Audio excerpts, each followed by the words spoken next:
Sometimes the irony of trying to write a theme song for a show called This Will Never Work gets the best of you, and, well, it sucks. So, welcome. What's going on, everybody? Welcome to This Will Never Work. I'm Lincoln. Today, my guest is somebody I'm actually incredibly excited to meet. I love making new friends on this show. And you know what? He's a hunk. He's a self-proclaimed hunk, and also, you know what? The Not internet. self-proclaimed. Listen, self-proclaimed, but like also worldwide acclaimed. Okay, worldwide acclaimed. Proclaimed, sorry. Hunk. And I just got one question. Time. I got one question for you. Hit me. What you gonna do when Hunkamania run around on you? Oh yeah. Oh yeah. Please. But also fuck Hulk Hogan because he's racist. Well, yeah. I mean, that was a mixture of Hulk and Macho Man, so True that. Please. We love Macho Man around here though, right? well, we love Macho Man. We love Macho Man? 100% we love Macho Man. Please welcome to the podcast, Hero. Thank you for having me. What's going on, baby? Dude, I can't even tell you. I know we've been talking we've been talking for almost over an hour at this point. Yeah. Before we started this, but honestly, I can't even tell you how excited I am to have you in the studio right now. I'm excited to be here. To be doing this episode because for one, you're a musician. I mean, yes, you're a hunk, but also you're a fucking musician. And I've been listening to your music for going on almost 4 years now, which is wild. So for me, it's like super exciting that I get to fucking like pick your brain and start talking to you about your music and fucking, you know, and meet you in person and stuff like that. So let's start with hunk music. Let's start with the new album. You have a new album out that just came out in August. Yes. It's fucking incredible. Dude, old model, new model, holy shit. That it's like that shit is transformative. Like I fucking love that so much. Thank you. Crush You, like the whole thing is just absolutely like transformative. It's fucking the synths you're using, the fucking, you know, the vocals you got in there. It's just absolutely incredible. So how long, like when you go into, because this is your first album. Well, yeah, I mean it's the debut, I guess. First full length. Like I put out I don't know, three EPs, right? Yeah, because Crybaby was an EP. Crybaby, VHS Pop, and Dirty Work. Right. But this is the first like thing more than 6 songs. You know? Right. Yeah, because it's 9 or 10.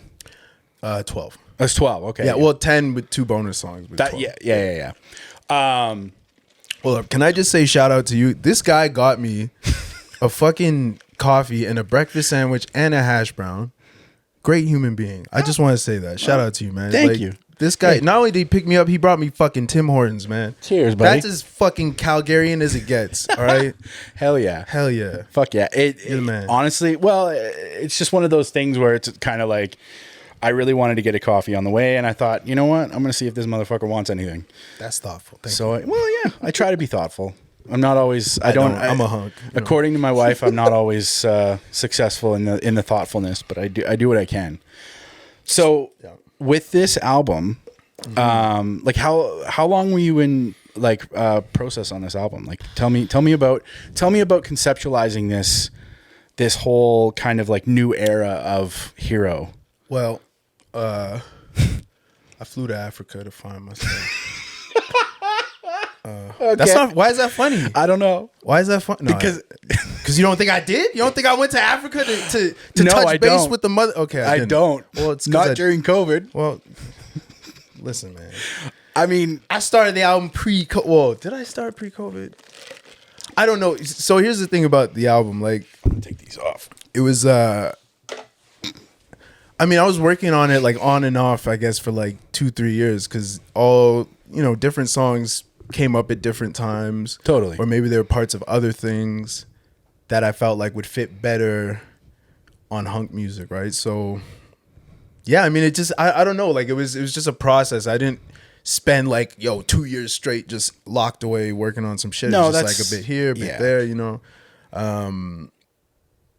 even the whole like wrestling theme of it with like it kind of came later because I wasn't sure what the story was yet. Right. But as I started getting back into wrestling, I was like, oh, this is totally about wrestling. So fill me. So when you say like the story of the album, like fill me in on that. Yeah. So I mean, it's okay. So if I had to break down the album, it's basically a metaphor. Well, it's a metaphor. It's a metaphor. Album is actually a symbol. Nah, but it's just a representation of how I was feeling. You know what I'm saying? At the time, at the time, I was super fed up with music. Right. Basically, was like, I think I might be done. I want to do something else. I have a lot of, like I got a lot of hobbies, man. Yeah, as we all do. Maybe I want to be a hunk or something, or write a movie, or Okay. fucking, So I was in Tibet teaching some orphans how to drive. Some blind orphans how to drive, and it came to me. I'm like, yo, no. A blind orphan's how to drive. But okay, but I'm sorry, I have ADHD and I just get I love it. I just go on these fucking Oh, that's so fucking awesome. Where were we? What were we talking about? We were talking was about asking the about album. the story. The story, yes. Yeah. All right. Sorry. Okay, so the story is it's the story of like a tag team or a former tag team, right? And you have these two partners, they're the most dominant tag team in their division. Okay. And then at the height of their run, right? At the height of their success, they got the championship, everything, they break up, right? Okay. One of them retreats to the Rocky Mountains. The other one goes on to the singles division and just starts fucking dominating people, right? Just crushing them. Whatever. Okay. It gets to the point where this guy's cleared out the entire division. It's like, yo, there's no more contenders. So he starts holding an open challenge, right? Monthly open challenge.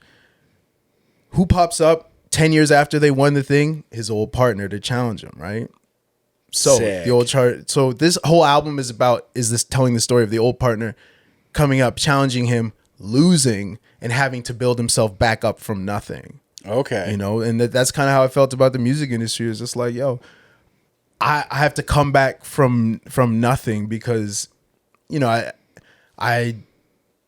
I'm fully independent. Like I was signed, then the deal like was done, right? Like we fulfilled all the things, and then Well, who are you signed to? I was with Fool's Gold. Okay. Yeah, Fool's Gold.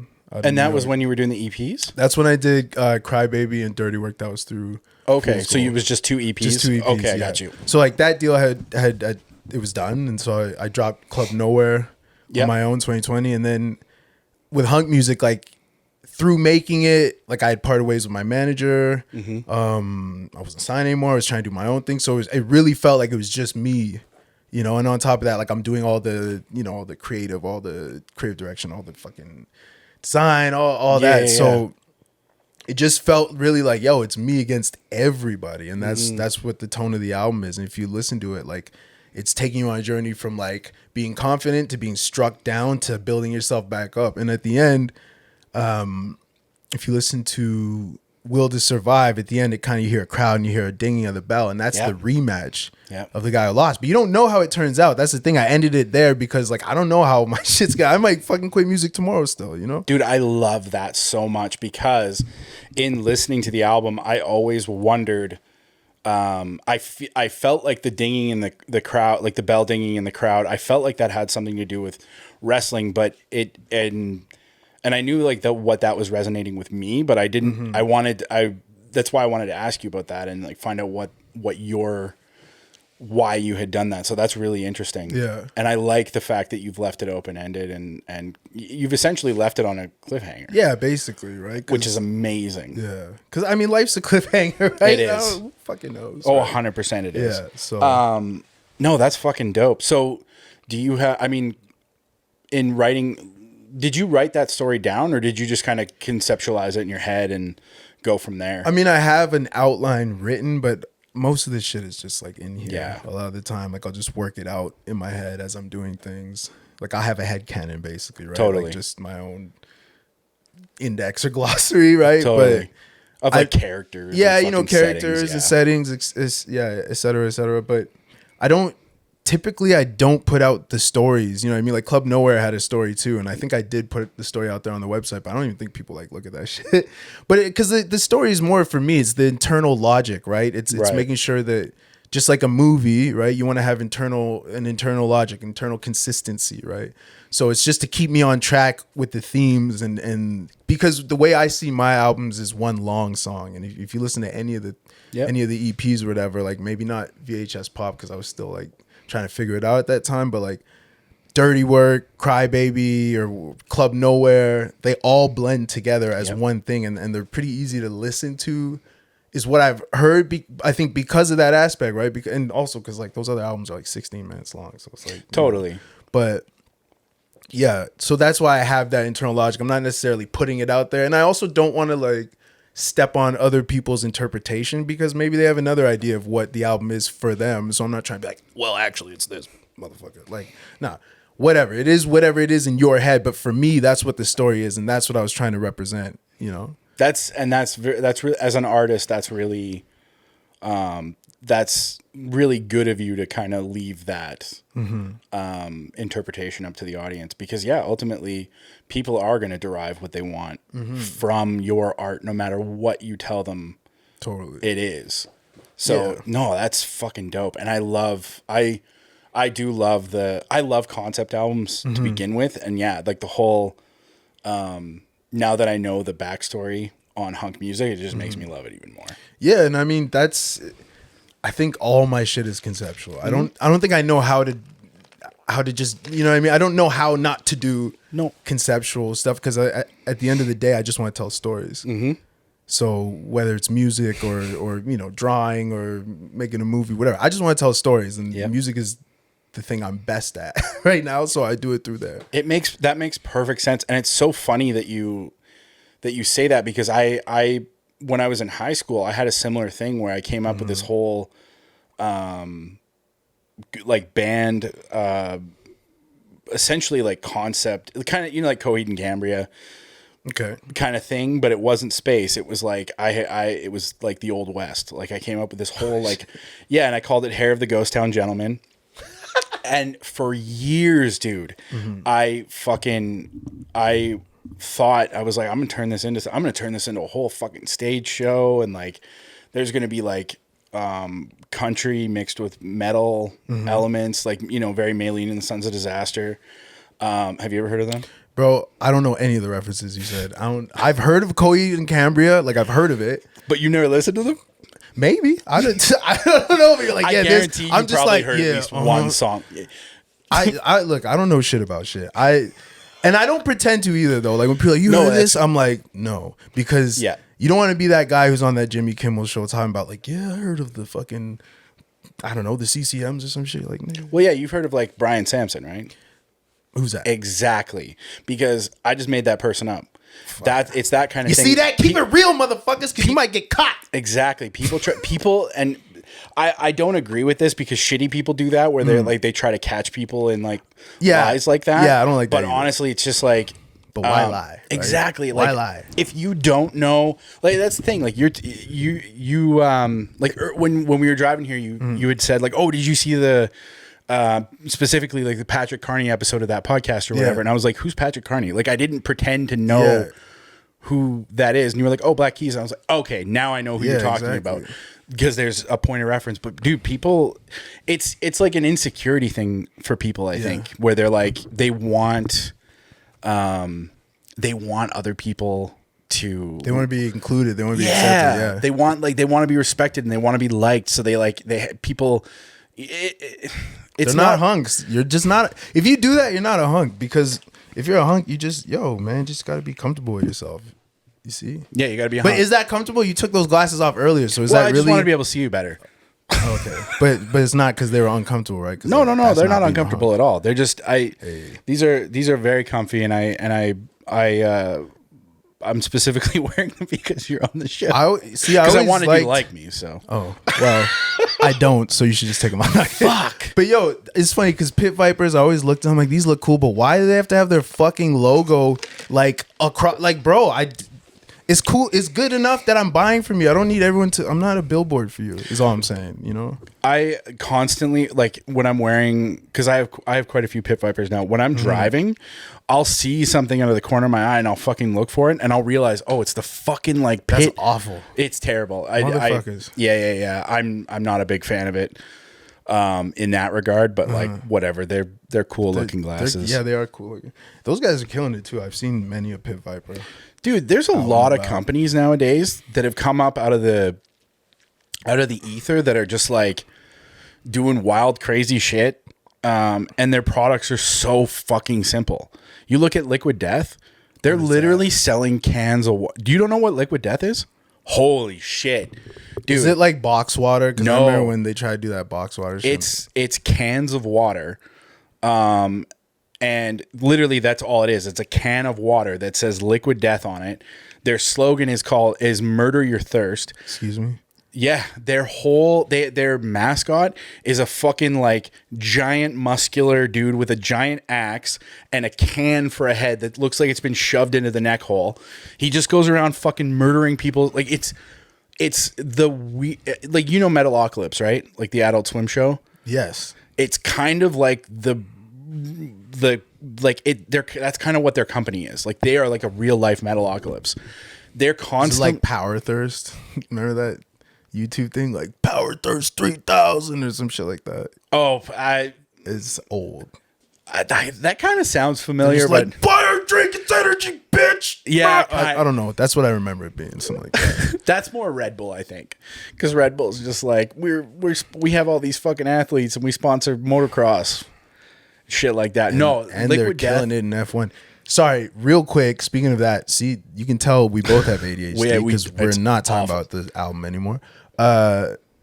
Celsius. Have you heard of Celsius? Celsius, is that a fucking drink? Bro, this shit is, what is it?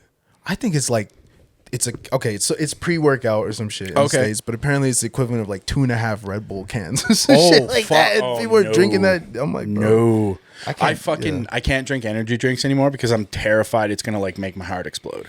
Because I drank way too many Red Bulls when I was a kid. And because like that's the thing, like you and I are like roughly the same age, so we both, like, I'm sure you remember when energy drinks became like a huge thing. And all of a sudden there was just like all these fucking caffeinated beverages everywhere, and like that was the new thing. It was like stay awake and fucking like I drank 9 Red Bulls one night. What? Yeah, it was fucking, dude. Why aren't you dead? I know, that's the How thing. are you alive? I don't know. Did you have a heart attack? I might have. I remember Palpitations? we were out camping, and I drank 9 Red Bulls, and then I remember sitting in my camping. I didn't even go to sleep. I remember sitting in my camping chair and like watching the sunrise. Like it was just like my mind was just so fucked, and like everything. I don't know. Everything was just going so fast, and like, yeah, I don't know how I'm alive. I don't know. I didn't sleep. No shit. Yeah, no, I probably didn't sleep for a week. Like it was honestly, yeah. Yeah. I drank 2 cans of Jolt once, like the the Jolt thing. Cola. I thought I was gonna die, bro. So I don't even know how. 9, I know. Dude, Jolt Cola though was delicious. I don't remember. All I remember is being terrified. So like I don't know if it, like, I'll take your word for it because I was just like, I'm having a fucking heart attack, my man. Like, and I remember because I this, wow. We'll talk about the album, I promise, later. But because I was living alone. First time I lived alone. I was in a different city, and I remember just like my heart was beating. Is this so? Because on your Instagram it says Calgary, Montreal. Is that when you moved to Montreal? No. Did you live in Montreal? Yes. Okay. Yeah. No, this was like years and years and years and years ago. Where were you living? Vancouver. Oh, you moved to Vancouver. Yeah, but I was like a kid. Oh, okay. But I remember, it was like first time living on my own, living in a different city. And I just remember being like, "Is this what a heart attack? Is this like, death? Oh God!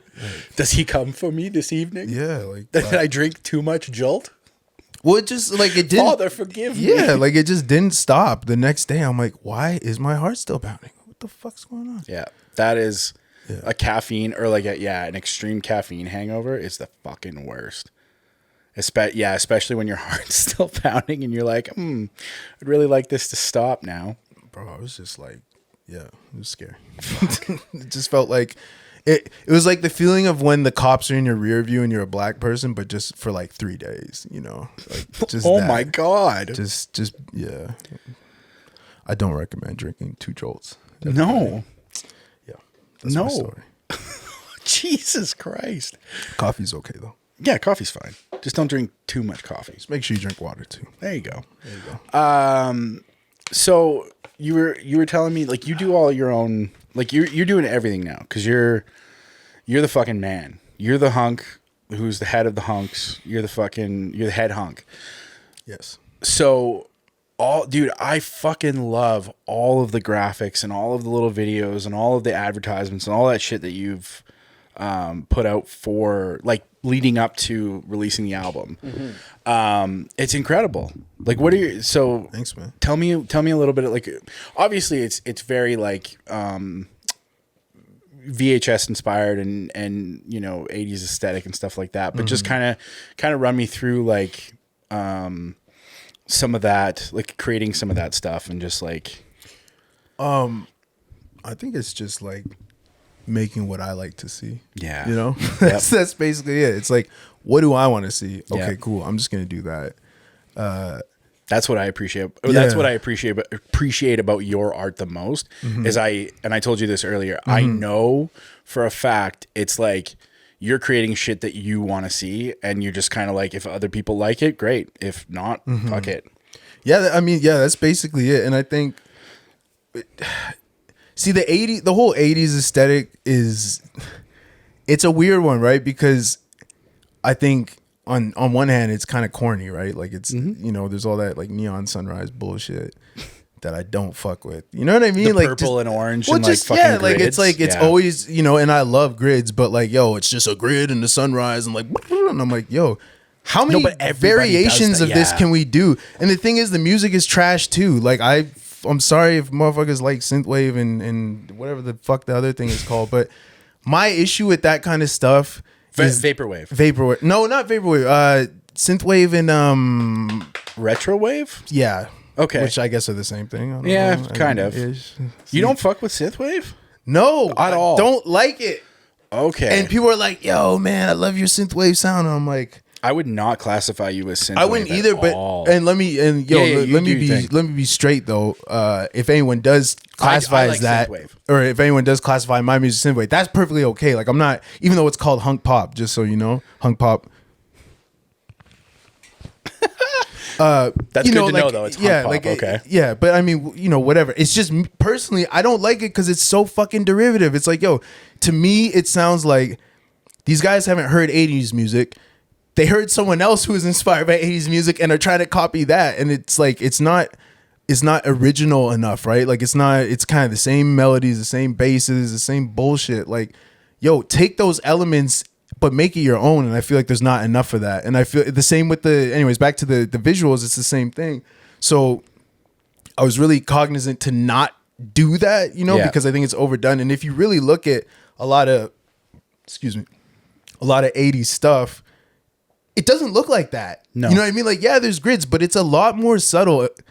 Because they didn't really, like, if you look at a lot of the effects they do, like if you look at what's it called, like a logo wipe or something, or a transition, it's not that complicated. No. Because they didn't have After Effects back in the fucking day. So they're not, you know. So I think a lot of people, and this is just my issue in general with things when it comes to aesthetics, is like subtlety is everything. Yeah. You know, and I think a lot of people don't understand that. They think they take this maximalist approach, which is fine if you do it correctly, but like, you know, it has to be calculated, and I just feel like there's not enough of that. No, and you've boiled it down to exactly what you want to see, and you simplified that, and I really, really, really like that. Yeah, because it is like your album cover is literally it's the barbell or the. Yeah, 2 dumbbells. Yeah. The dumbbells, yeah. And then like a hand. Is there a hand? No, there no, just 2 dumbbells, right? And then like the grid behind that. Really, yeah. It almost like it reminds me of like an NES. That's what it's, and that's the thing too, right? Like if you look at the album cover, right, you have like a little like rated H for Hero, because the other part of the inspiration for the album, besides like pro wrestling and that kind of stuff, is like video games, right? And like that's why at the start you hear a little like boop, like TerraVision. TerraVision would be the console that you're playing it on, you know. or like how they used to like blast processing, right? Yeah. For was that Sega? They used to say that, and then SNES had the Super FX chip or whatever the fuck. Like so, TerraVision would be like presented in TerraVision, you know? Yeah. Because that was another big inspiration, and I think like you can derive a lot of nice or you can get a lot of inspiration from just video games and their cover art and how they do things. Oh my god. Right? Like I mean some are terrible, like the first Mega Man shit, right? Oh yeah. But I think what I really like about video game art is that you kind of have to, or any art, but especially video games and I have movies. a lot of really cool like old VHS tapes that have beautiful art too. Totally, right? And because you're basically like, yo, you have to tell people what this is about in a glance. Yeah. You know what I mean? Especially nowadays. Yeah, especially nowadays, right? So, I don't know where I'm going with this, but No. Yeah, like it's just in terms of aesthetic, like yeah, the inspiration comes. Yes, it does come from the '80s stuff, but it's so many different things, and like I think people are kind of like, oh, he's like the '80s guy, but like yeah, '80s are cool, but so are the '90s. You know what I mean? I'm just as inspired by the '90s. Yep. I'm just as inspired by like Well, weirdly the enough. '90s was more you grew up in the 90s. Sure, we were children of the 80s, but for 2 years. Like we didn't actually learn anything about the 80s until we were like 10 years old, and it was like almost the end of the 90s, right? Yeah. So, and like that's the thing, like the 80s I know for me, like the 80s was something that like obviously like we grew up with 80s music and we grew up with all that stuff because we weren't that far removed from it. Yeah. But that wasn't our childhood, because it was like you had said to me earlier, you're like, oh yeah, I watched Max Steel on fucking Teletoon. Yeah. Well, yeah, of course, because Teletoon and like the rise of like children's programming and Saturday morning cartoons and like all of that shit, like that started in the 80s and absolutely fucking peaked in the 90s. So that's where our childhood was. Yeah. So of course you're more inspired by the 90s. Yeah, and I think people, forget that. And there's a lot of cool shit, like wrestling, all the wrestling stuff that influences me is from the 90s, because I was watching wrestling in the fucking 90s, like Attitude Era. That's when wrestling was the shirt you're wearing, Stone Cold and Shawn Michaels, you know what I'm saying? Like I remember seeing Stone Cold. Whenever you heard that glass break, it was like, oh shit, this scary redneck is gonna beat the shit out of somebody. You know what I mean? Yeah. So I mean, there's so many different, man. Like I take a lot from video games, books, all kinds of stuff. I feel as creative people, we borrow from things that we love. Yep, you have to, right? I'm in the same boat. I love when I film something. One of my favorite things to do is I'll typically put like a VHS filter over it immediately, because I'm like, I want to see what this looks like or I'll put like a scratchy film, like I'll fuck with it, and I'll shoot really nice footage, and then I'll degrade the fuck out of it, because I want to see, if I can make it look aesthetically pleasing to myself. It's familiar, right? It's nostalgic. It's comforting, right? Yeah. This is off topic, but I've seen Ghostbusters in theaters quite a few times, because like they keep, every once in a while they're like, oh yeah, we're showing Ghostbusters in the theater. And I'm like, yeah, okay, I'm there. Yeah. The best viewing I've ever had of seeing Ghostbusters in a theater, and I mean, I've watched that movie so many fucking times. The best viewing I've ever had in my life, it was I want to say August of 2009. At the Country Hills, well, what is Landmark now, but I think at the Silver time City? it was Silver City at the time.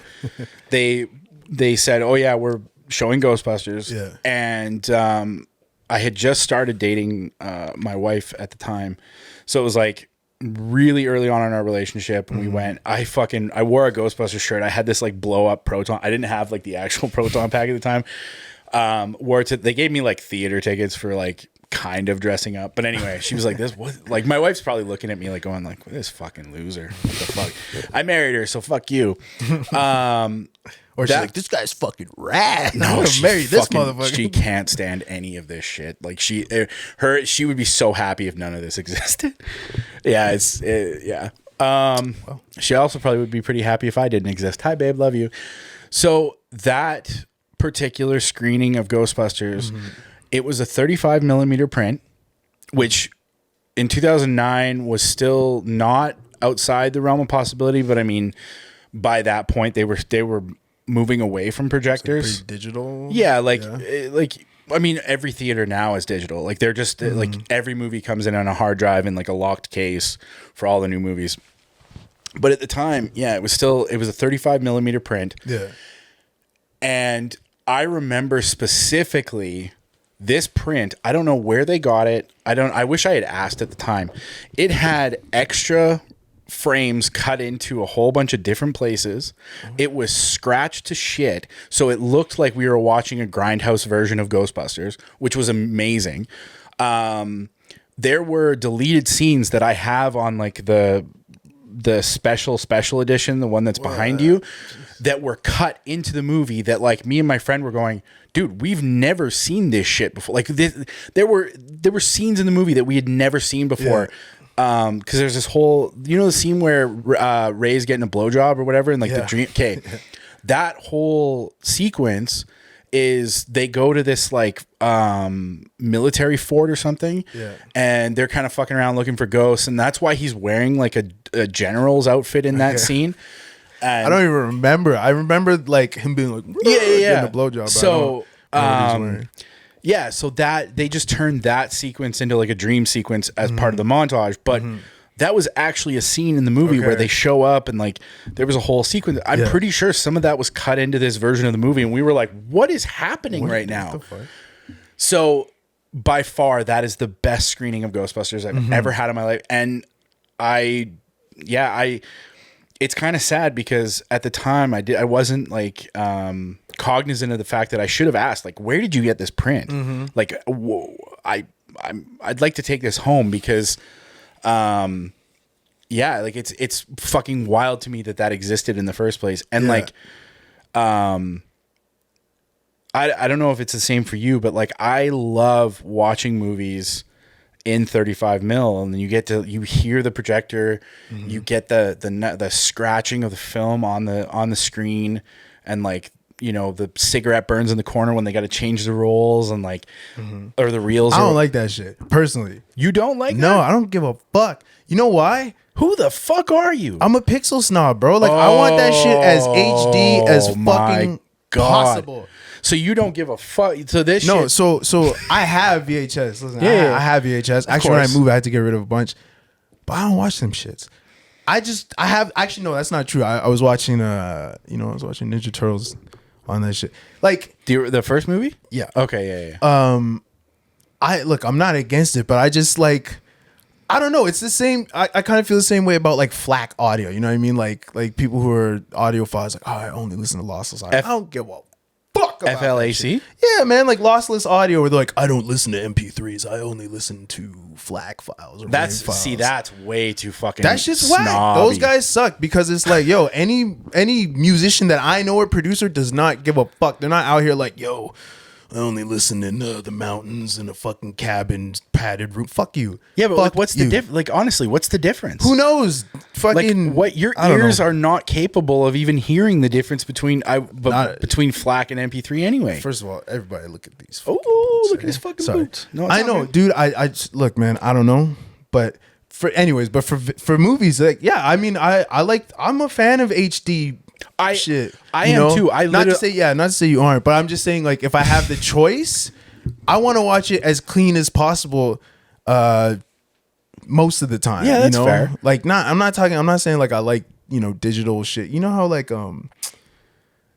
for example, what's the opposite end of that is have you seen the newest Suicide Squad movie? Yes. Okay, so they shot those on Red cameras, right? Yes. You can fucking tell. You can tell. Yeah. It looks. Yeah. Have you seen it? Like it's like, it just has that digital yuckness to it. You know what I mean? That you don't like. I don't like it. Yeah. So like on the flip side, I don't like when things look too digital. But when it comes to like VHS or stuff like that, like I don't want to like fuck them up more than they already are. The ones I have and wear them out. But B, like I'd rather just like just watch it on like like a HD. That's fair. I mean, yeah. Okay. I agree with you. I will 100% agree with you on everything that you're saying. Yeah. Because I mean, most projects are shot, well,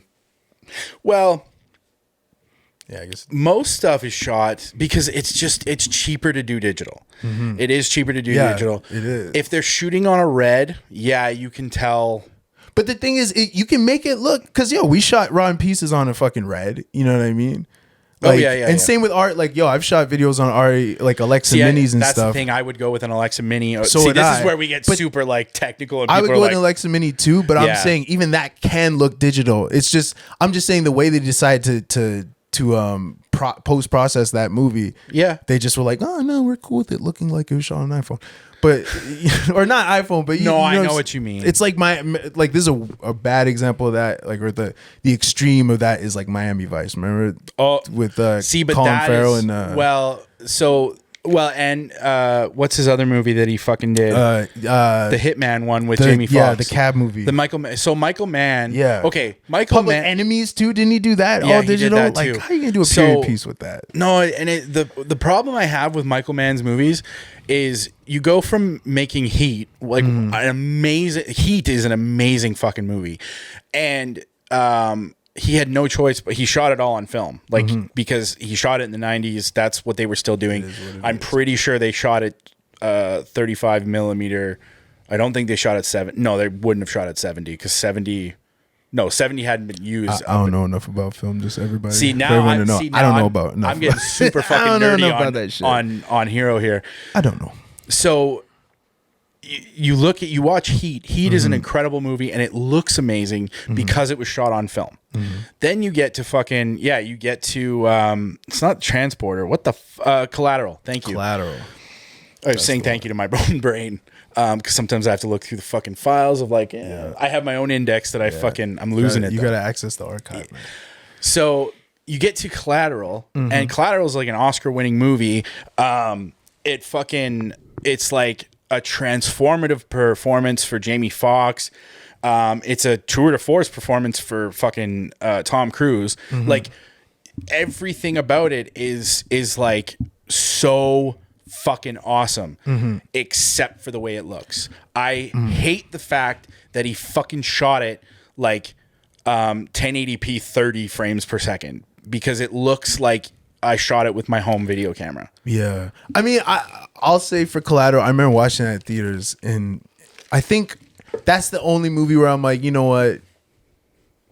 Whatever, because it lends to the style of it. Yeah, but like it feels almost like documentary. Yeah, but at the same time, would I want it to be in film? Yes. Well, not even. And dude, it's like if you're gonna shoot or it, just to have the look of it. Well, if you're gonna shoot it digital, just at least like just give me fucking 24 frames. I know, a second. But that's like what they were trying to do with The Hobbit. Remember, they're trying to release it like 60 frames or something. With what? The Hobbit, the 2 Hobbit movies. The first wasn't the first thing. So it was like 60 frames. The Hobbit was a whole, or 120 or something. The Hobbit was a whole different thing because that was when they went to go do The Hobbit. It was like a big thing that they were shooting on red cameras. Yeah. And that was part of it was that they were going to be presenting it at he tried 60 frames or whatever, and it was just like, why? Like, why do you like we don't?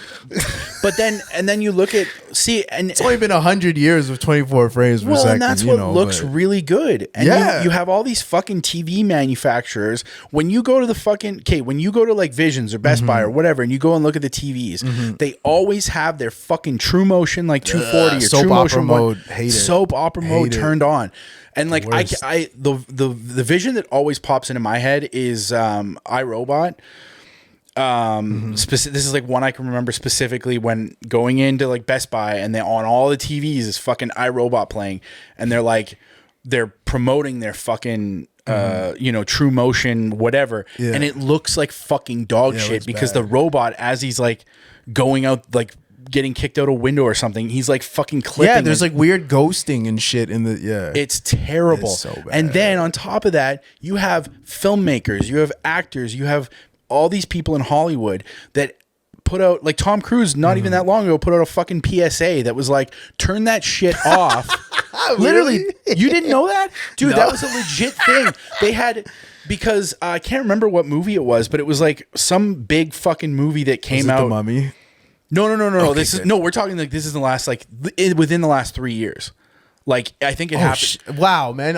See, that's how COVID, man. 2 years. I'll find the video and I'll send it to you. It's literally, I'm pretty sure it's Tom Cruise, or no, it might be Christopher McQuarrie. I think it was like a Mission Impossible movie, and they're like basically like. It's probably Fallout then. Oh no, you know what? No? It was either Fallout or it might have been. No, it was pre Top Gun. It might have been Mission Impossible Fallout. Yeah.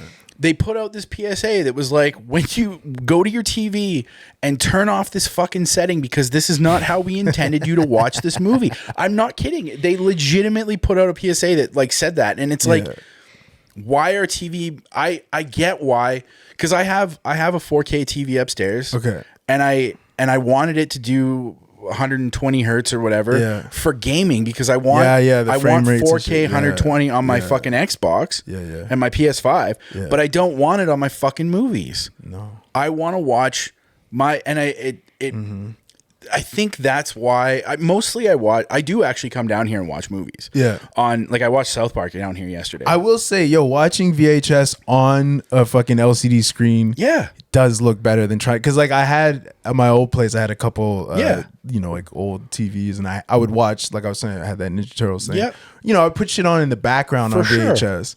And it looks all right, but I think it's just like, here's what it is actually when I think about it, because like I also I don't really give a shit about vinyl either. Like some guys are like, oh, I only listen on vinyl.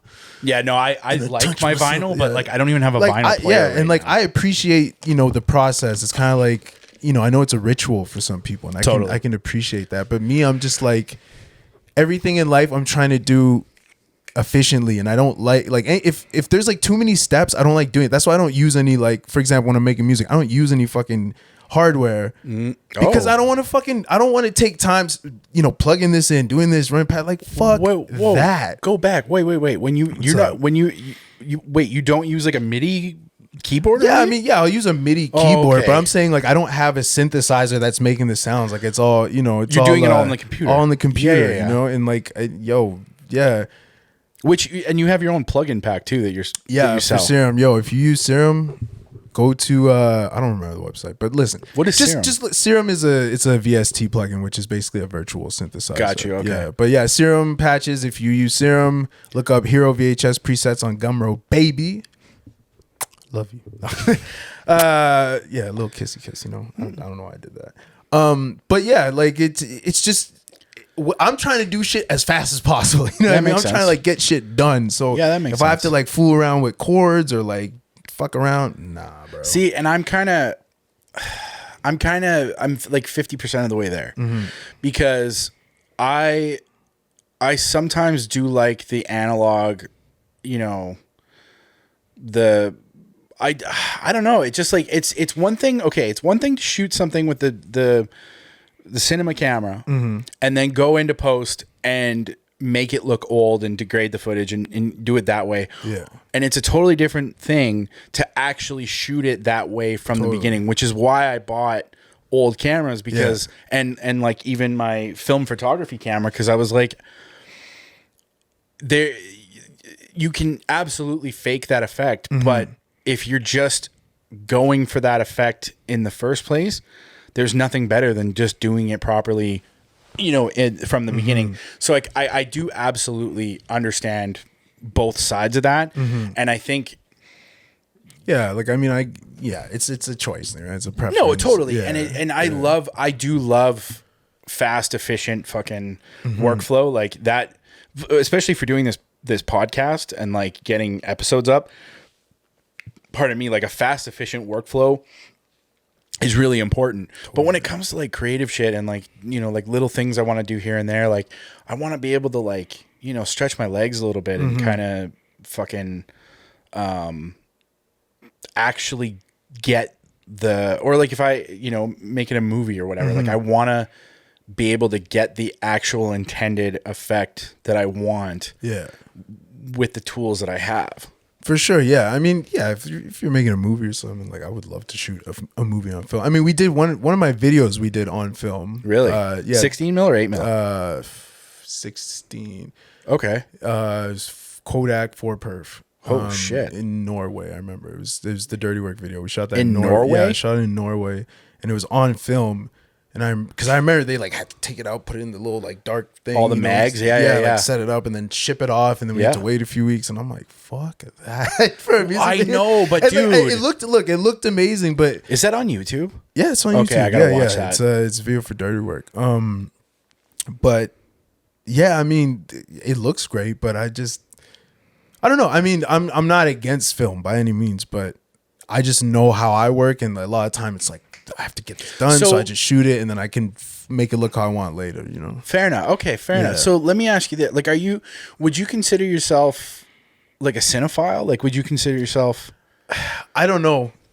You know, because like when I think of cinephiles, I feel like it's people who are really like, and I'm not talking like snobby. Yeah, I'm talking no, for sure. I just mean like, I don't know if I would call myself that because I like very specific kinds of movies, and I feel like cinephiles are kind of, not that they like everything, but they're just, you know, they're like, oh, I'll watch that, I'll watch this. Whereas me, I'm like, do I want to watch that? You know, like I'm kind of in the same boat as you. Yeah. Like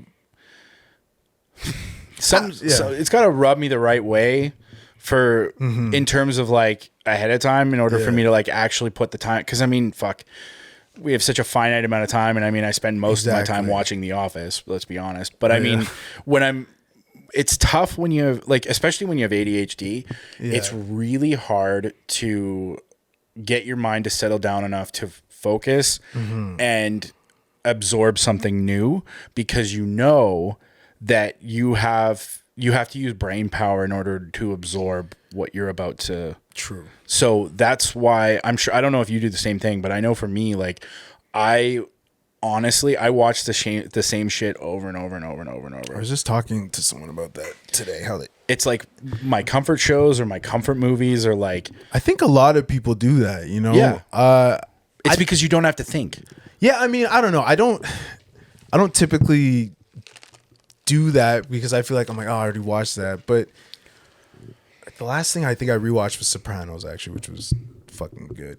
But that's also because I just didn't remember most of it, you know? Fair enough. But I think the reason why I wouldn't call myself a cinephile is because a lot of the time when I'm watching movies, it's more like I'm doing research, you know? So typically I watch things that I think will inspire me, because I'm always looking for the next thing to kind of spark my brain. See, and then that would lead me to, I would label you as a cinephile because you're okay. So yeah, maybe I am. You know, like I do watch a lot of movies, and I watch a lot of different movies, but like you're I don't. Cinephile's not a bad thing. For no, sure. I don't think so at all. Yeah, it's definitely because I think, and the only reason that I would equate you with that is because everything you do feels very cinematic, because like you say, you're like, I want to tell stories. Yeah. And you saying like, oh, like watching something, looking for that inspiration and all that stuff, it genuinely, like, you're watching through a different lens than some people who watch. Like you watch movies through a different lens than I do, probably, right? Because you're probably watching it. You're watching it for the reasons that you're watching it. I'm watching it for the reasons that I'm watching it, and that varies depending on what particular viewing I'm on. Like, so like for instance, like the first time I watched Once Upon a Time in Hollywood, which you've seen. Yep. The first time I went and saw Once Upon a Time in Hollywood, I'm going just like, I haven't seen this. Like, let's just fucking go see what this is about. Yeah. And so I'm there to enjoy what happens. And then I think the week it came out, I think I saw it 3 times back to back. Wow. Because I was isn't that movie like 3 hours long too? It's pretty long. It's like 2.5. Damn, bro. It's a long movie. But it's commitment. Well, I see. It's like what we were talking about earlier. I like, you grew up, like your parents showed you like Escape from New York. Yeah. I still haven't seen that movie, which I have it on VHS and I need to watch Hold it. up. I know. Dude, I hadn't seen Gremlins until last week, and I fucking finally watched Gremlins. I know. Hold up. Hold up. Look at all this shit around us, and you haven't seen. And I'm not even trying to be the guy who's like, you haven't fucking seen this, but like, I'm a little shocked that you haven't seen this. I know, and you know what, dude? There's that's the thing. It's just it's so impossible to see everything. I've seen a lot of. I mean, I love Carpenter's work. Halloween is my favorite of all the slash. Like I've seen all of the Halloween movies, and I'm really fucking excited for Halloween Ends. Side note: I almost had a song in there. Rotten Pieces was almost on there. On what? On Halloween Ends. Fuck you. No, I'm serious. It was like this close, but they didn't end up putting it in the end. But the new one? Yeah, the new one. Yeah. What? Yeah. How? What happened? The music supervisor. Well, so I'm with a what do you call it? I guess an agency. Not an agency. Like they're a sync company, so they they get your stuff on movie, TV, video games, whatever. Shout out to Low Profile, Jen Pierce, Carol Ann Vetter. Bella, I want to say, also works there. Sorry, she's new because someone left, I think. So shout out Allison too, because what's up, Allison? She's still there. But yeah, so and they're the fucking best, by the way. Like they sound incredible. They're just cool as fuck. Like Jen is super cool because she is just like, yeah, fuck these major industry people. Like and all the acts on there, I just want to plug them because they're cool. They always put they're like. You should check them out on Instagram. They're always putting up like stuff about like, how artists are getting screwed. What's their Instagram? I think it's just Low Profile NYC. But they represent so many acts that I fuck with, like Mother Mary, Boy Harsher, Solange. Like there's a lot of a lot Solange, of great like Knowles. Yeah, Solange Knowles. Yeah, they have a lot of huge holy shit acts on there, but they're super dope. Anyways, whatever. Low Profile at Low Profile. Yeah, NYC. they're just all around. I'm gonna check really cool people that I have a lot of respect for, and just anyways, but going back. So going back, I got an email for them basically being like, hey, like the music supervisor on Halloween Ends. Yeah, I don't even know if I'm supposed to say this, but whatever. You find out and let me know, and if I have to cut this out, let me know. Sure, yeah. But yeah, I think I mean, I don't think it matters at this point. Yeah, the movie's coming out, and but your song wasn't in the movie. No, so. it's not. Yeah, so it's but not. But they wanted to use Rotten Pieces. Yeah, and I don't really remember what the scene was or whatever. But the music supervisor just basically liked the music. I don't know how he found it, or I don't know if they sent it to him or if he had heard it before or she. I don't. But yeah, so I, for a while I was like, okay, cool, but yeah, just. That's too bad. Yeah, they just didn't end up. That would have been cool. I mean, I told you before, like that song was transformative for me. So that would have been, dude. Honestly, if the song had wound up in the movie, and I didn't tell you, hadn't told me about that, and all of a sudden, like in the theater, your song starts playing, I would have been like, "What the fuck? How is this coming together?" I'm sorry that it wasn't in the movie. But I mean, it happens, and I think that's why I didn't really tell too many people. No, that's fair. Yeah. Well, now you've told the 5 people that watch this. Yeah, hey 5 people.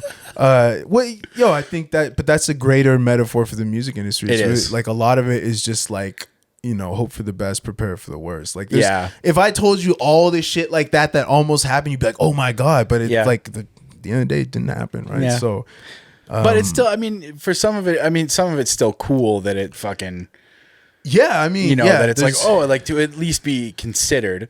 Yeah, it'd be great for your career if it actually fucking happened. But yeah, no, for sure. Like, I mean, I think the music supervisor being a fan of the music is like, in and of itself, that's a nice thing, right? It totally is. You never know. You might be on next movie. I was gonna say, like, right. The fact that you're on. The fact that you're on that person's radar, it's like the next project that comes along and be like, oh shit, it didn't work there, but you know what? Totally. Fucking old model works here perfect. Exactly. So that kind of thing. Yeah. So I mean, it's just one of those things.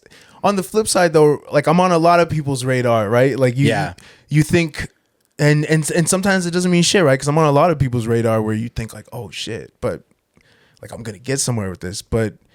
That's just not how it works. You know what I mean? Like, and it's a bit of luck. It's a bit of just like working your ass off. It's you gotta work your ass off. You just gotta love it. Because if you don't love it, man, like holy shit. Yeah, you're in the wrong business. No shit. Well, and dude, honestly, it's funny you say that because you are on a lot of people's radars, but like truly, the whole time I've known about your music and all that, I don't understand how you're not like fucking playing stadiums and like fucking like touring with and I'm not saying that to like blow smoke up your ass. I know. Like truly it's kind of like like, oh my God, I just picture like the fucking stage show that you could put together for like a live show would just be fucking unbelievable. Yeah, I mean, like half naked dudes running around the fucking stage, just Hunk. Let's go. Hey, but the thing about being Hunk too, there's no gender to it, right? Like Hunk has no gender. Like there's female hunks, male hunks, non-binary hunks. And that's what any group that you identify with, you can be a hunk. It's just about being the best version of yourself. That's all. Right? That's what we're all about here at This Will Never Work. Yeah. Is we want to be a very inclusive space. Exactly. And so I like that. I like being a hunk is inclusive. Right? Well, it's not inclusive if you're fucking whack. If you're whack, you can't be a fucking hunk. If you're bad at music or something, I don't want you. I'll get out of here. Or if you're a piece of shit. Yeah, or if you're a piece of shit. But like that's a given, right? Like. So going back to what I was saying. Yes. I would call you a cinephile. Yes, I'm gonna watch Escape from New York. I promise. I would call you a cinephile because that is because your mind works like that. Your mind works in story, and I don't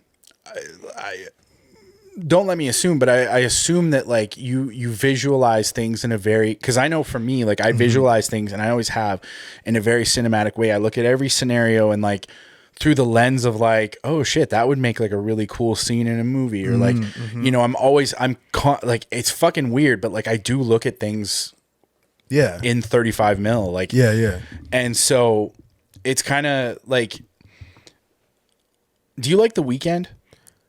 I don't know. I mean, I think he's got some dope songs, totally, but like I'm not, if I hear it, I'm not mad that it's on, but I'm not. But honestly, I haven't really listened to. That's the other thing. I don't really listen to music these days. No, you're busy creating. It's kind of the thing. But I was like, there was a point where I was really into music, like when I was still doing the playlist, the Heroes Walkman playlist. But I think I just got so burned out on music that like I haven't really seeked anything out. You know what I mean? Like I hear things here and there, but like in terms of The Weeknd, I think, because it's funny too, because a lot of people think I'm like influenced by The Weeknd. Oh, I know you're not. I'm just saying, like in general, like a lot of people think I am, but like I don't. Well, I don't didn't you know remix enough? one of his songs too? No. Oh, no. Who am I thinking of? Fuck it. Yeah, I'm thinking of somebody else, but like I will say though, I have a lot of respect for him, and like, and I really like. I like that he's like he's committed to his storytelling. Like I saw that he did the whole like sorry, what was his last album called? Not the recent one, the one before that with blinding lights and stuff. Oh yeah. Like he you know, he had a whole character who's showing up to war show. Like I love shit like that. So I think he's cool in the sense that he's still trying to like do the conceptual stuff like that. So I have a lot of respect for him in the way he puts things together. And that's exactly what I was going to touch on is that dude is that, like, he is a cinephile. Like he fucking seems like it. He is. And he's I can't remember who it was, but somebody was talking about him in like an interview where they're like, holy fuck, like Abel like loves movies. And you know, like have you seen Uncut Gems? Yeah. Okay. Uncut Gems, like he's in that movie. Yeah. And the reason he's in that movie is because he wound up he linked up with the Safdies somehow, and like I think it might have even been them being like, Abel is a fucking like movie guy. So they're like, ooh, let's put him in the movie. And it was perfect because it was like the way they had written the movie, it was, they set it 2009 or whatever year it was. So it was like at the beginning of his career. For him, he got to play like an early version of himself, which is kind of cool. Like a more like dickhead kind of like pervy version of himself, which is dope. But that's how he got linked up in that movie. Yeah. And then you look at the thing I appreciate about him and like the stuff that he's been able to do in his career is the cinematic shit that he's been able to do with his movies or his music videos. Like they're essentially movies. Like, and like you were saying, the storytelling and all that shit. If you ever do a deep dive on the different eras of I would say like Starboy forward, and even some of the older stuff than Starboy is great. It's the Starboy era that I'm not a big fan of, but like like when it was like the trilogy album, like Il Angelo stuff. Yeah, like House of Balloons. Shout out to Il Angelo. He's from Calgary. Really? Yeah.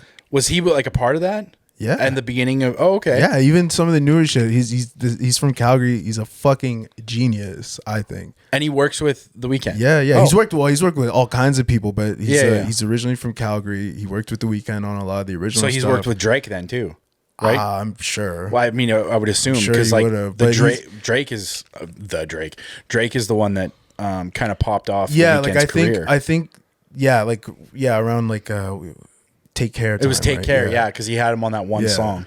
That was the first time I'd ever heard of him. Yeah, but yeah, no, like I just want to give a shout out to that guy because I think he's one of the fucking brightest minds in music. Sorry, what's his name? Il Angelo. Yeah, he's the producer. He's one of the Weeknd's producers, but he's just like he's from here, and I like to shout out people from the same city, from Calgary, and also he's just. I love that you do that. Supremely talented guy for sure. Yeah. I love how community oriented you are. Am I? Well, yeah. Like you, like anytime I talk a lot of shit about Calgary. No. At the same time. Yeah. Well, I mean, I don't know. Like, are you born and raised Calgary? Raised. Yeah. Raised. Yeah. I'm not born and raised Calgary. Yeah. I'm raised like Southern Alberta, Calgary area. Yeah. I love Calgary. This will always be home base to me, no matter where I wind up going. This will always be home base to me because I love this city and I love what this part of Alberta gave me. But yeah, fucking like all the fake cowboys and shitty people and like we can talk shit about Calgary all day for sure. Yeah, because we live here. We fucking live here. Because we live here. I But, hate when people who don't live here try. I'm like, nah, son. Hey, you're from Calgary? Yeah, you're from Alberta? Yeah, they think we're gonna join in. I'm like, no, I'm from here, bitch. I can make fun of it. You can make fun of it. If you didn't grow up here, shut your mouth. Are you? So you're Alberta born? No. Where were you born? I was born in the Rocky Mountains. Oh, okay. In a cave. The Hunk Cave. The Hunk Cave. That's right. We're building the mythology. I was fully formed as a hunk one day in Calgary, and then I love it. Yeah. No, that's the jam right there. Yeah. No, like we can talk shit about like it's kind of funny like when you talk shit about Alberta as an Albertan, but then you like you hear people like from Ontario or like BC talking shit about like Albertans are like this and like and it's just like motherfucker, I'm not like that. Like I'm not a fucking racist hick piece of shit. Yeah, I mean like some of these motherfuckers. Yeah. There are a lot of really open-minded good people in this province and it's just like the loudest voice that comes out of this province is the fucking shitheads. Yeah, the convoy motherfuckers. Some people in Ontario think that like black people are being dragged from trucks or something out here. Really? It's not happening. No. Okay, no. But I'm just saying, they're like, whoa, isn't it fucking crazy out there? I'm like, I mean, listen, it's racist everywhere. If you're fucking black, it doesn't matter where you live. You know what I'm saying? So whatever. But Calgary's interesting because growing up here, trying to make the kind of music I make was like, there's no one. No. So you have to make a lot of you have to do a lot of discovering for yourself, you know what I'm saying? Like it kind of forces you to be internal and self-reliant because it wasn't like there was some big old scene of like there was a few people making like kind of like the kind of dance music that I fucked with. Of course. But like only a few, you know? But that's the thing. You would find more people like that in like a Vancouver or a Toronto or even a Montreal. Like you would find, more like-minded people like that. Yeah, here, I mean, to an extent, but like I've lived in all those places, right? And like, fuck them. You know what I mean? No, like, fair enough. It's man. I mean, well, here's how I say: if you're a musician in Canada. And you wanna pop off, right? Like you want some modicum of success. Like let's say like in Canada. No, just in general, right? Okay. Like in general. Like it doesn't fucking matter where you live in Canada because Canada doesn't matter. Not that Canada doesn't matter, but like a lot of the industry is still centered around the States. Yeah. You know what I'm saying? So like whether you live like Toronto or Montreal or this and that, like, I mean, there's a lot of good rappers in Toronto. There's a lot of good talented people, period, in Toronto, and you probably could find some. But I've lived in all those places, and to me, and maybe it's just because of the way I make music and the type of artist I am. But like Canada doesn't fucking matter where you live. The scene doesn't live. Every city's kind of the fucking same at the end of the day. You're going to have your gatekeepers. You're going to have your cool people. You're going to have people you relate to, people you don't. But the business is really moved in the States. Totally. You know, and like, I've seen that because I've gone to LA like time and time and time again and made sure I did to meet those people, you know, and it shows because like a lot of my connections are not Canadian. To be honest, I don't know that many people out here. Right. Like I know enough people, but like, a lot of my stuff is centered in the States, and that's because that's where I've seen the most success. That's where I've seen the most movement and the most. Well, and they've got 10 times the amount of people. 10 times the amount of people. Like my biggest fan base is in the States and New York. You know, really? Yeah. Oh, I guess your analytics would show you that. Yeah. Really? Yeah. So you have a big following in New York? Yeah, New York in the state, or sorry, the States. New York in the States. New York and Los Angeles. Like that's where. Okay. That's where my audience is, I guess. How many people? No idea. I just know that they're this is just what Spotify tells me. They're the epicenters. Yeah. Oh, really? Oh, yeah. okay. And I see it though too, because like a lot of time I get messages from people who think I'm from the States. I'm like, yo, so like, are you gonna be at that Mother Mary show tonight? I'm like, nigga, I live in Calgary, Alberta, bro. They're like, what's that? Yeah. Like, it's like the best place in the world. You ever heard of the Stampede? Oh, the Stampede, of course. Yeah. I know Stampede. Yeah. That's how, dude. Like, yeah. You ever heard of Bret Hart? Oh, the excellence of execution, motherfucker. Oh my you ever heard of him? Dude. Best there is, the best there was, best there ever will be. Best there ever will be. Okay. I want to. Can we talk wrestling? I love wrestling. We're going to talk wrestling in a second. Love it. But I want to put something out there and I want to manifest this. Let's do it. For both of us. Okay. I want to do another episode with you of this show. Yeah. But I want it to be you, me, and Bret Hart. Okay. So we need to I know his daughter. There's I mean, that was such a. I know it's hard, but hey, Beans, shout out to Beans. That's the 6 degrees of separation. Well, okay. It sounds a lot. I haven't talked to her in a while. Like I haven't talked to her in years. But like I like back in high school, because his son went to my high school. He was the same class as my sister. It's weird because like our high school, like Dynamite Kid's son went there. Yeah. Yeah. Bret Hart's one younger son was in my sister's class. When I lived in Calgary, and I was in grade 6, so before I moved to Crossfield, when I was in grade 6, I went to elementary school with Georgia Smith, who was Davy Boy Smith's daughter. Oh shit, yeah. British Bulldog. So British Bulldog, he was at my grade 6 graduation. Crazy. And I will never. Did he have braids?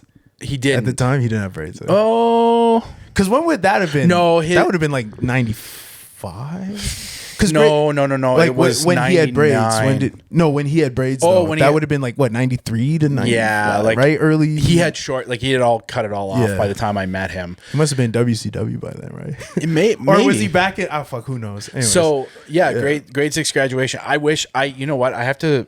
I think it's in my memory box that my mom saved, but and it's just like, that's such a weird thing to say, like grade 6 graduation, but I guess you're going from elementary to junior high. Yeah, we did the same thing. We had a grade 6. I think I was at Wildwood, if I remember correctly. Well, I went Wildwood to Vincent Massey. Is that the South? It's like Vincent, it's all off fucking Bow Trail. Oh, like, yeah. So he was at my grade 6 graduation and he was just like, kind of off. He was like hanging by himself, like nobody was bothering him or anything. And like the dickhead fucking like 10-year-old or 12, however old I was, I went over and I was just like, man, like quietly, but I was like, would you mind signing my yearbook? And he was like, yeah, of course. Like he signed my yearbook. Cool. And then all of a sudden he had like all these kids like going up to him. Rest in peace, Davy Boy Smith. R.I.P. Honestly, he was super gracious and like I was friends with his daughter and like we like, I mean, we were in grade 6, so it's like we were friends, but it's not like we hung out like outside of school. And I haven't talked to her since grade 6. Really. Like a little bit on Facebook here and there, but I mean now she's like off in Florida doing her whole like. She wrestling? She's not wrestling, but she's doing something. Have you seen his son who wrestles? Who looks exactly fucking like him? It's fucking scary because It's scary, and his dude. name's the same as Davy Boy. Yeah. Which is so every time I see a photo of Davy Boy, it fucking weirds me out because I'm like, is this a new photo or an old photo? Because it looks just so like much his alike. dad. It's mad. It is wild. Georgia looks like her dad too. Yeah, not but like she's a good looking girl, but like not in a way where you're like, oh, you look too much like your dad. Oh yeah. So yeah, I same thing. Like I knew because wrestling was huge. Exactly. That's what I was gonna say. Everyone in Calgary has a 6 degrees of separation from like everybody because it's like like me in high school, because I didn't even go to the same high school as Bret Hart's daughter, right? But we had mutual friends, so we would always end up at her house, like at her mom's house, right? But she's just like cool as fuck. She's like one of the nicest people I'd ever met, and we would all just like hang out as teenagers on the weekend. But I haven't seen her in a while. But I just feel like being in Calgary, I bet that can manifest like some type of Bret Hart thing. That's what I'm Like, thinking is everyone's so connected. Well, that's why that's kind of why I wanted to throw it out there, because like in my head, I honestly would just watch. Said, what's that? I don't know if I would ask him anything though, man. I would just it would just the reason I would want it to be the three of us, because I think I'm sure you've got questions for him. Not really. Well, I'm not gonna lie. I don't like. No, but I mean, it would just be cool to sit here and listen to him tell stories. Bro, absolutely. And absolutely. I've had multiple people say to me like, "Dude, you need to get Bret Hart on there," and I'm like, "Yeah, absolutely. I would love to get Bret Hart, but it's just like, how the fuck do I do that, right?" Like, so I mean, for me, like this. What would you ask him? Montreal Screwdriver. No, really? I'm just kidding. Okay, no, good. I was fuck, like, God no. damn. There's Can you imagine? Yo. I would. There's there's nothing. I wouldn't ask him anything to do with that, because I mean, how many people? Oh my God. Have probably like beaten that horse to death. For real? Yeah. I would more so like. I want to know what kind of music he listens to. Like, what do you listen to? What were you listening to in the? I guess I do have shit to ask him. But like, what are you listening to in the locker room before you came out? See, like that. What hypes you up? Yeah, you know? and That's like what I what kind of. Well, and I want to know like what kind and he of draws too. I want to know about his art. Exactly. Yeah. That kind of shit. So it's like, and I've told this story so many times, but it's like when I met Robin Williams in a comic book store in LA, and we wound up talking about fucking comic books for 20 minutes. There you go. Because he's a huge comic book fan. Yeah. I told that story to one of the last people I had on the podcast, and they were like, I would have never known that he was a huge comic book fan. I'm like, yeah, because he didn't advertise it, because we only knew Robin Williams as like the comedian, the funny guy, the movie, all these things. Like, so that was a really cool thing for me, where I got to learn this like really intimate part. He was like, yeah, in the 70s, I started reading comics in trailers in between takes and stuff like that. I'm like, that's fucking cool. So it's that kind of shit where I want to sit down with not just Bret Hart, like people in general, and have conversations like that, where I'm like, what fucking, like, what brand of fucking toilet paper do you use? Like, what, when you go to the grocery store, like, are you reaching for the name brand stuff, or are you fucking, it's like, ply, how much ply are you using? Like when you're buying canola oil, like which fucking canola oil are you? Just stupid. How big are your shits? Yeah. I want to know how big Bret Hart's shits are. There you go. Probably massive, man. Well, yeah, I mean, he's the best there is, best there was, best there ever will be. He's even good at shitting. So yeah, it's that kind of thing. I think that would be so fucking cool, and if we could line that, like the two of us, line that up. Hey man, three hunks just talking about being hunks. I'm down. I remember I went to a Monday Night Raw live one time at the Saddle Dome, and of course, being that it was, WWE, Bret Hart came out at the very beginning and like fucking did a whole like thing talking, and that was the first time I'd ever seen him in person, so that was cool. And then that night, which was who's his niece? What's her name? Natalia. Yeah, Jim Neidhart's kid, right? Yes. Yeah. She was wrestling that night, and it was weird, first of all, because it wasn't televised. Like it was a dark match. It was a dark match. It was a prelim thing. She was wrestling some other. It wasn't a title thing. She was just dark match, whatever. Yeah, just a match. But she lost. Like it was like it was, and all of us were kind of like, why the fuck did they like? That happens a lot though, not winning in your hometown. Yeah, I know, but Right? does it? Yeah, I mean, it happened to Randy Orton at I think the Royal Rumble recently. Oh, that's rough. I think he got Wait, eliminated in by the Rumble? Bro, I think he got eliminated by fucking Shane McMahon. Okay, but the Rumble's different though. Like, Yeah, if but you're, I think if you're in your hometown, if you're going into it thinking like, oh, it's my hometown in the Rumble, like, yeah, it depends on what the storyline is for at sure, that point. for sure. But like Shane McMahon, That's kind of rough. Shane McMahon, Yeah, Shane that's- McMahon was like I think one of the last 4. Get out of here, bro. You can't. Have you seen him throw a fucking punch, dude? Shane?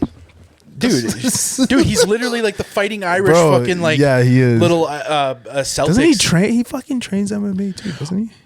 Maybe I'm not sure if I he don't does. know. Dude, honestly, like I agree with you on the whole Shane McMahon thing, but also, dude, he's like one of the wildest like high flyers in the game. Like he's done some fucking I would call him a high faller, personally.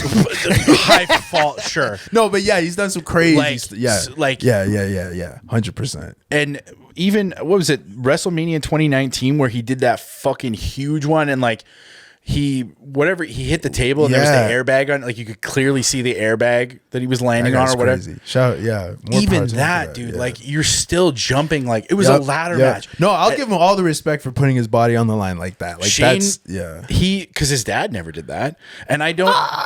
Vince would do. From what I heard, Vince like like when okay, not that like jumping from shit, but like do you ever see a thing? I think it was like Gronkowski or somebody was supposed to basically take a dive from this thing, and he was like scared about it. I don't know which football player it was, but he's like Probably Gronk.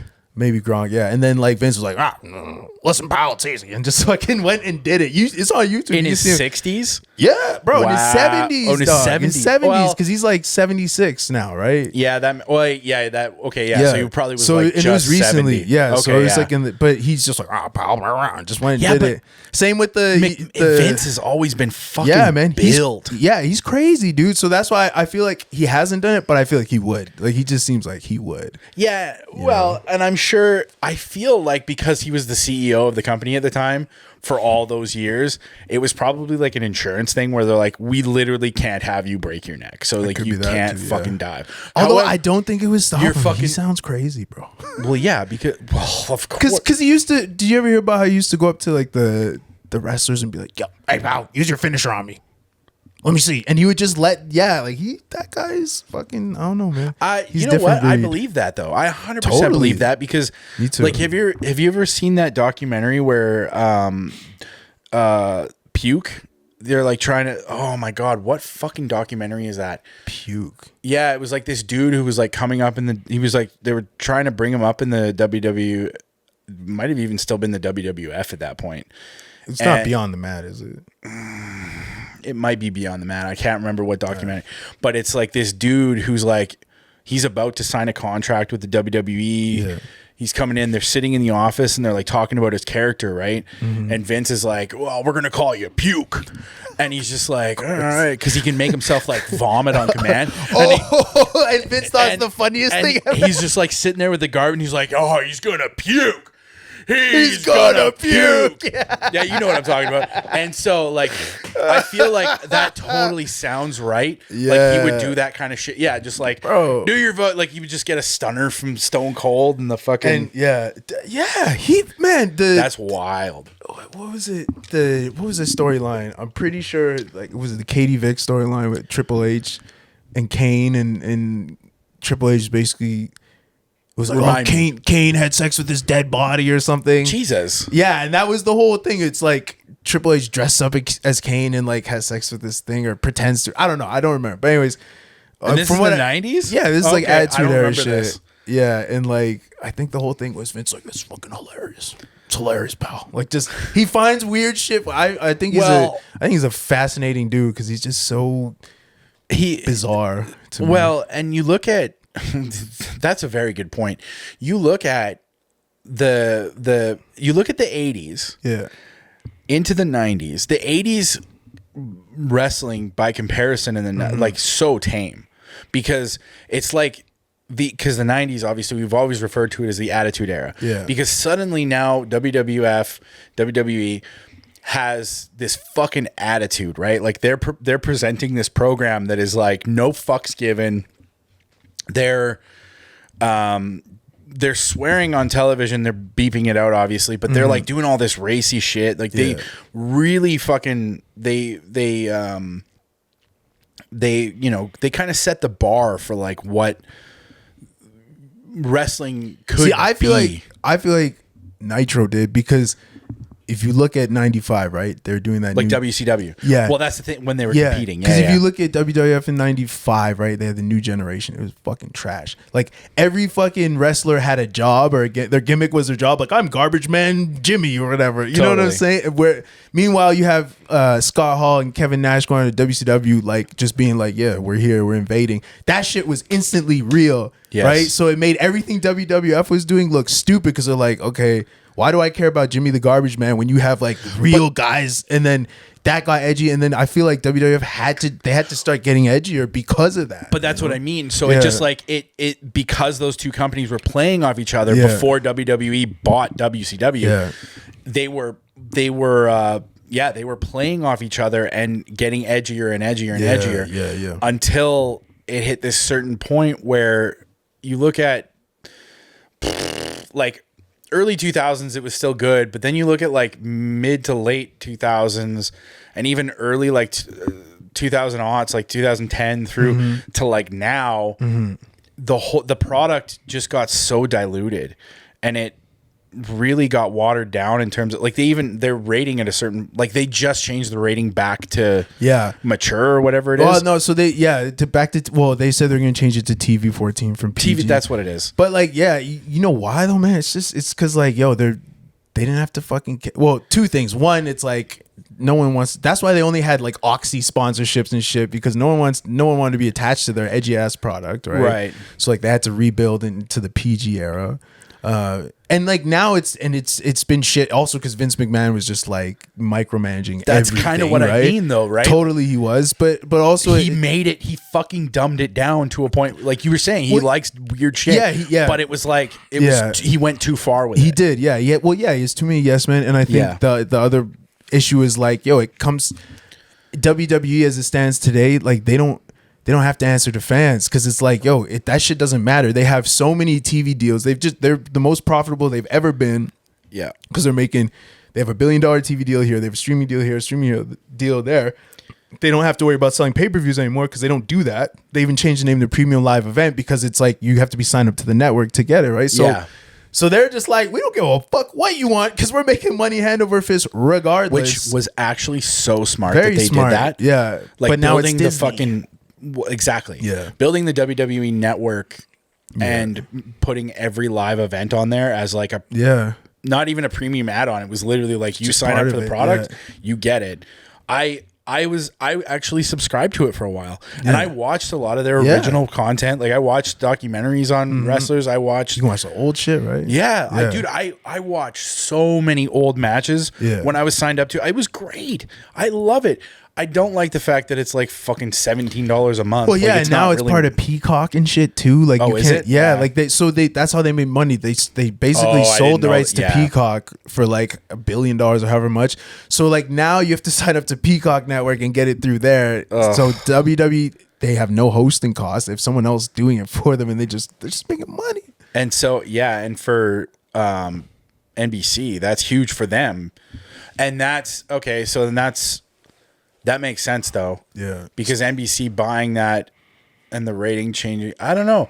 I feel like where the WWE is about to go, like I feel like where Hunter's about to take them, and like as kind of creative director, and with Vince getting ousted, like I feel, and the rating getting changed, I feel like it's about to get edgy again. I don't. You don't? I don't think so. Because like I think it's edgy as much as it can be, but like, yo, the thing is, like, I think when you look at WWE fans, like they're not, okay, I don't want to speak for all of them, but a lot of them aren't wrestling fans. They're WWE fans. You know what I'm saying? Like they Fair enough. That product. They don't necessarily like they're not necessarily watching New Japan or AEW or Impact or any of that shit. They just watched WWE, that's it. So I mean, I don't know how they're gonna receive it, and also like I think a lot of, like a lot of it, I think they're gonna get a bit edgier, a bit realer, but like it's not gonna be like, I think some people think Attitude Era is coming back or some shit, which I don't think is gonna happen, because like again, they still do have a bunch of sponsorships. They do a lot of stuff with kids. They do a lot of charity shit. Like they've done a lot to shift the image over the years. So I don't know if it's gonna go all the way to that direction. No, you're right. But You're I think right. the problem with WWE right now is that like, it was so bad for so long that Triple H comes in and like makes things just like average, and everyone's like, this is amazing, this guy's fucking genius. It's like, no, it was just so bad before that this guy is like doing normal things and it seems amazing by comparison. No, that's a very good point, because like I didn't follow it religiously for a lot of years. I mean, I've never really followed it religiously, but pay-per-views were something that, like, we would watch the Royal Rumble every year. Totally. And without fault, we would watch WrestleMania. We would always get together and have like a WrestleMania party. Yeah, it's like a pop culture event at this point, right? And it's so weird how like, especially once COVID happened and like they had the 2 WrestleManias with like no fans in the screens, stand. right? Oh, with man, it was so bad, because it just like you could. Yeah, that's a tough one. And I mean, it's like, how else do you get around that? Like I understand doing hockey with no fans. I understand doing sports with no fans. Wrestling is a tough one. It's like and they had to do it for a while. Yeah. Like when they were running it out of their training facility, that was fine, because it was like, they're self-contained and they can just do the show out of there. Yeah. But was there still people when they were doing it? No. So it was like they literally they're like the WWE headquarters or whatever they have in Florida.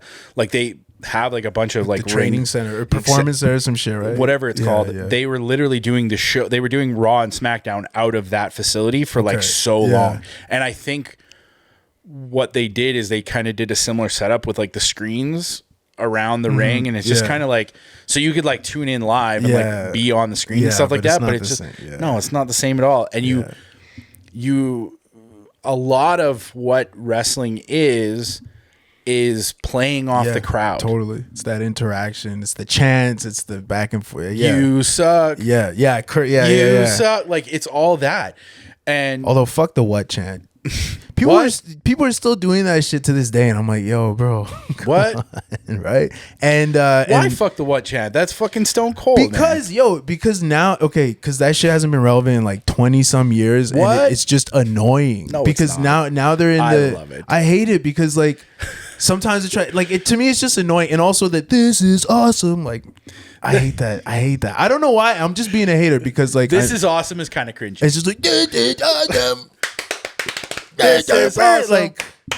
Like I like wrestling. Okay, but just the fuck. But dude, if you're in that audience, are you not going to join in? Like, are you not going to join in? And fucking that's because group dynamics are different. The energy, like I feel like being in that crowd and being like a part of that clapping and fucking, I could see that and shouting. Like I could see that 100%. Yeah, like I know I would join in. Well, yeah, and you hear about that too when you watch like say you watch pay-per-view and you're like that was whack, but you'll see the people who are there had a great time, and I think it's because the crowd atmosphere. Oh, hey, make sure you come back for part 2 of whatever that mess was. Really? Again? Make sure you come back next week for part 2. Are we done? Cut. Sometimes the irony of trying to write a theme song for a show called This Will Never Work gets the best of you, and, well, it sucks. So, welcome.